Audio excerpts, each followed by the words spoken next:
मराठा आरक्षणाबाबत महायुती सरकारच्या हालचाली. हैदराबाद गॅझेट लागू करण्याची सरकारकडून तयारी. 25 ते 30 सप्टेंबर दरम्यान एक दिवसीय अधिवेशनाची शक्यता. सूत्रांची माहिती.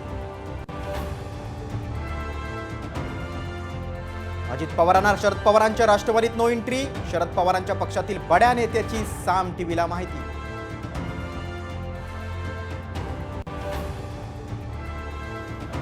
अजित पवारांच्या राष्ट्रवादीचे 25 उमेदवार ठरले. सूत्रांची माहिती. अजित पवार बारामतीमधूनच लढणार. 25 उमेदवारांची यादी साम टीव्हीच्या हाती.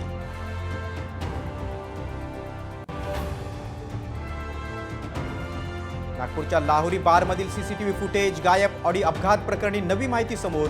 पोलिसांवर कोणताही दबाव नाही. बावनकुळेंचं स्पष्टीकरण.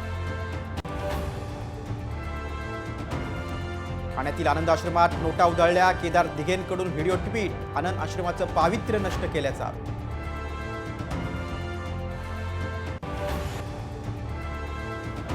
लालबागच्या राजाच्या दरबारात भेदभाव. काहींना व्हीआयपी दर्शन तर सर्वसामान्यांसोबत मुजोरी. सोशल मीडियावर व्हिडिओ व्हायरल.